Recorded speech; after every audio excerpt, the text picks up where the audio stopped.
In Northern Saskatchewan, municipal leaders are navigating challenges that are as complex as they are urgent. From housing shortages and highway infrastructure concerns to funding pressures, houselessness, and growing mental health and addiction challenges, communities across the North are working to address serious issues, often with limited resources and, in some cases, ongoing barriers to moving goods in and out of remote communities. Yet, despite those challenges, Northern municipal leaders continue to adapt, to innovate, and to push for solutions locally and province-wide. Jordan McPhail, Saskatchewan's NDP Shadow Minister of Northern Affairs, says municipal leaders are sounding the alarm on many of these concerns as he travels across the northern part of the province, hearing directly from communities on the pressures they're facing, including the ongoing aftermath of last year's wildfire season.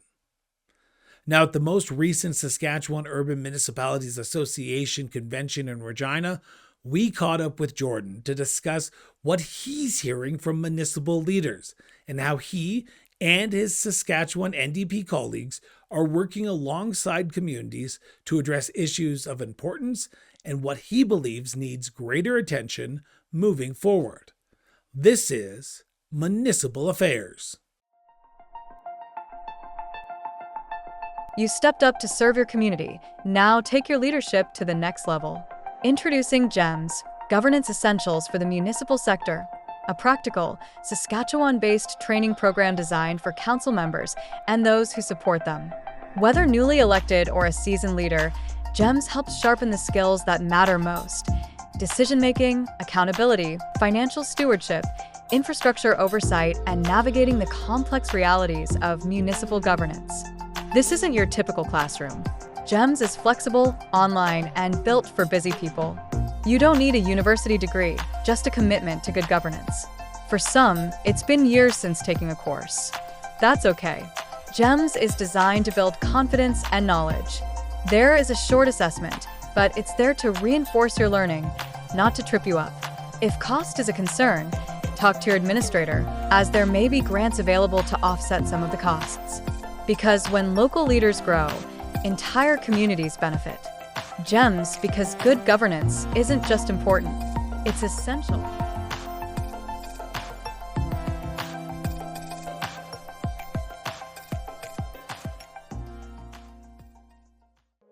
From the smallest villages to the largest cities, every day your urban municipality supports you. The water that travels from tap to sewer, the emergency services that keep you safe, the parks, libraries, and rinks that you enjoy. Our cities, towns, villages, resort villages, and northern municipalities are urban hubs bringing people together. We are urban. Celebrate your municipality as part of the urban family. Jordan, thank you so much for sitting down with me and talking about some issues that are going on in Northern Saskatchewan as Shadow Minister of Northern Affairs. Got to start with this very simple question. Budget 2026 has been tabled. In your opinion, how does it impact Northern Saskatchewan?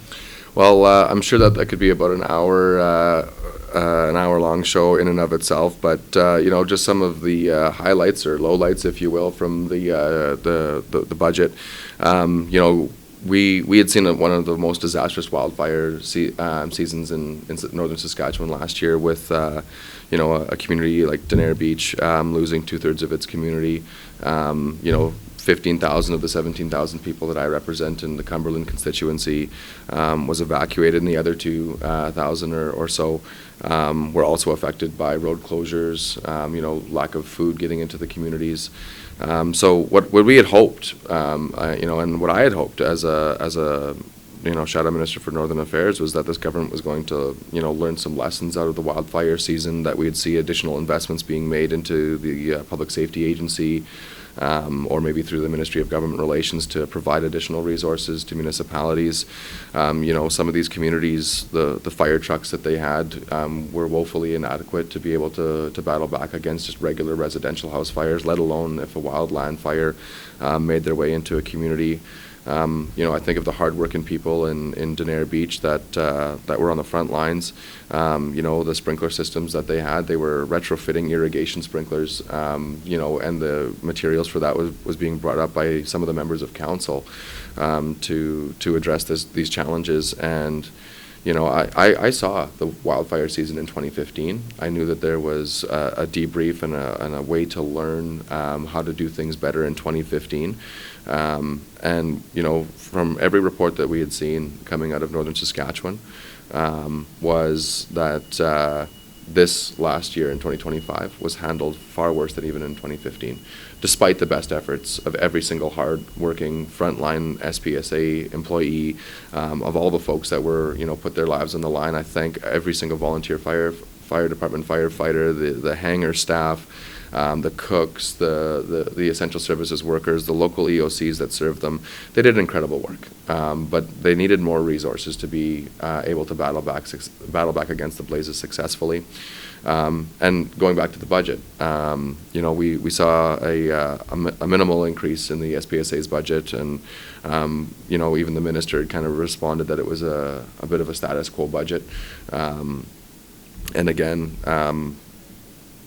I think the people of the North deserved better than status quo. We also saw with our highways. These are the areas. I was on the front lines of the evacuation this last year. Loading patients up onto a bus to go out to an airport to watch the flames cross the airport infrastructure, and not be able to use the airport to fly people out, which left us with a single road out of the community. So going down, that highway, you realize how vitally important that highway infrastructure is for every single person living in the North. We heard about it in our Northern Sector meetings today. Our highways infrastructure was cut from $122 million down to $86 million, a $36 million cut, after we see, again, a wildfire season where that highway infrastructure may be the only lifeline from a community to get out safely. In some of those wildfire days, we had the highway. I forget the number exactly, but it goes down the east side of Montreal Lake. We call it the old Timber Bay, the old Timber Bay Highway. That was a main thoroughfare for a community of 10,000 and even further north as you go, with LaRange and Stanley Mission South, and anyone that was accessing groceries or anything south had to go through this gravel road, and we saw how rutted out it got because it just didn't have the base to support that level of traffic. And so to me, when we see that, when we also see a multi-billion-dollar deal with the uranium going, even overseas into places like India, this is a great thing for the uranium industry. It's a great thing for the workers that work in those mines, and I applaud the work that it has taken to get to that point. But the economic spin-off of that should go into our highways infrastructure, should go into those things. We shouldn't be seeing cuts of $36 million into Northern Highway infrastructure. As a person that's lived in the North, we know how hard it is to not only retain healthcare workers or police officers or anything into the North, let alone recruit them. And we see a flatlining of a healthcare budget. 0.3% doesn't even keep up with the cost of inflation, provides no new dollars to service a contract or finalize a contract with workers that have been without a raise for 4 years here in Saskatchewan. I feel like I've hit a few points here. You have, but yeah. You've picked up on something that I just want to play in for just a quick second, and not play in, but I just want to get your opinion on. We're coming up to 1 year since the wildfires. Yeah. I worked in Slave Lake after the wildfires, and I can tell you there's a lot of stress that comes with that. Mm-hmm. How has the community responded, and are you seeing that potential stress already starting to set in because we are now entering wildfire season if we haven't already started? What I'll say in regards to the community, the northern people are some of the most resilient people that I've had the honor of growing up with, listening to and understanding. It's a sad state when you hear Northerners say that we know we've been abandoned before, we'll probably be abandoned again, so we have to make sure that we're ready for that, which is sad. But we hear about it time and time again. But I also, like the folks that I spoke to with Denair Beach over the many conversations, not only the mayor and council, and Carl Lentowitz has left us, moved on to the spirit world, and I think of his family and how challenging this must be for their community as well. I spoke to this at our Northern Sector meeting today that not only did they lose over 200 homes and the memories inside of those walls, but they also lost a long-term mayor that understood municipal infrastructure, municipal funding, and the incredible challenges that they'd be facing at this time. And they're doing what they can with the tools that they've been given to try and rebuild their community, to rebuild that resiliency, to battle back and be ready for another wildfire season. Because whether you're ready for it or not, it's on its way. And just looking at that for a second, because we're looking at the critical infrastructures that municipalities are asking for and needing. When you're in the House, when you're challenging the government, as opposition members do you get a sense that they understand the impacts that northern municipalities are going through, northern communities are going through, First Nations in northern Saskatchewan are going through? Or are you getting a sense that northern Saskatchewan is not even on the radar of this government? I would say that if they were taking the issues of northern people seriously, we put a plan forward to rebuild the north shortly after we heard of the devastation happening to some of the communities in northern Saskatchewan.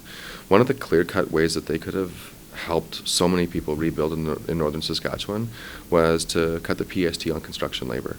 We were seeing bills of $30,000 for a single household in PST cost to rebuild a home after they've, quite frankly, in many of the words of the folks that I had to speak with, they felt completely abandoned in those moments. And the government could have learned a lesson, and they could have also listened to those people that the plan that we put forward was informed by the people who have lost so much.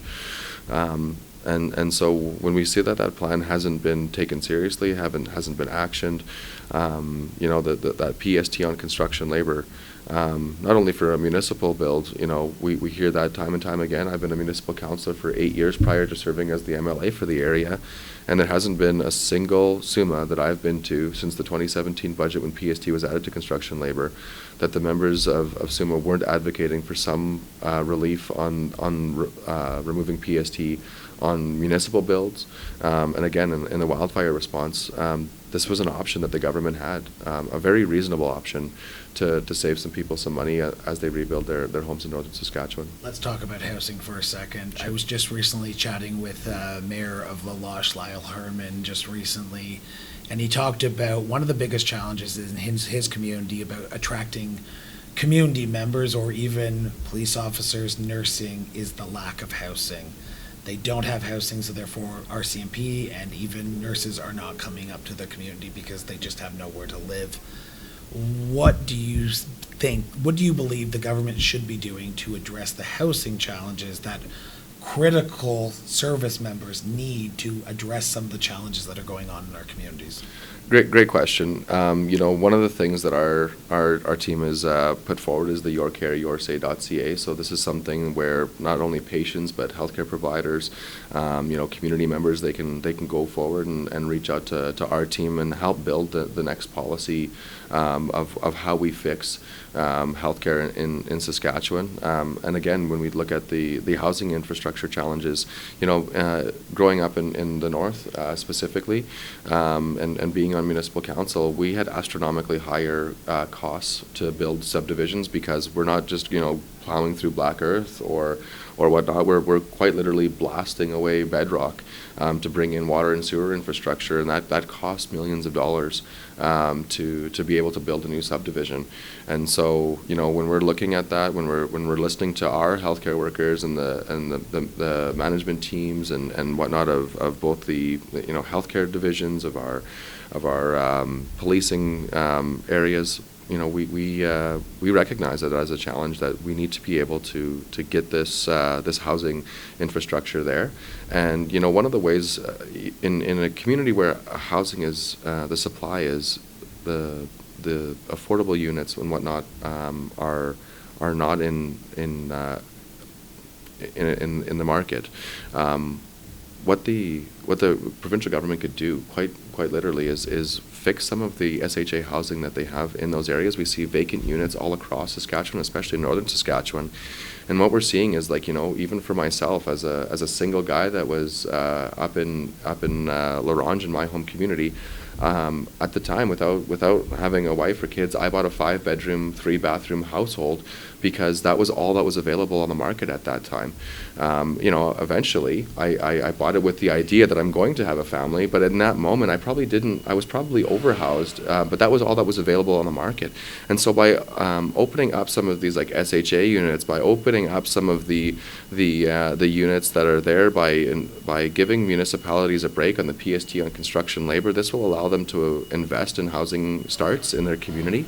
This will allow them to build up that housing across the spectrum so that people are able to get into houses that they can afford. We don't, you have some doctors and nurses in the area that they're buying up a single bungalow house because that's all that's available on the market. When housing is that insecure in Northern Saskatchewan, you take what's available.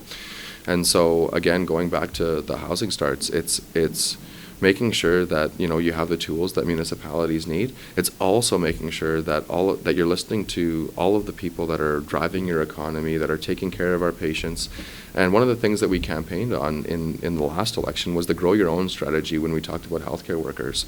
When we look at amazing institutions, our regional colleges, I think of the Southwest College, Northlands College in Northern Saskatchewan, so many people that are doing the work to try and educate our CCAs, our nurses. If we would do a grow your own strategy, these are people that are already living in those communities that are desperate need for a primary healthcare provider. If the government would take our strategy and invest in more of those spaces and creating those bridging programs and whatnot, we might actually see some benefit from that. One other area that I'm hearing a lot from mayors and councillors from across northern Saskatchewan is mental health and addictions.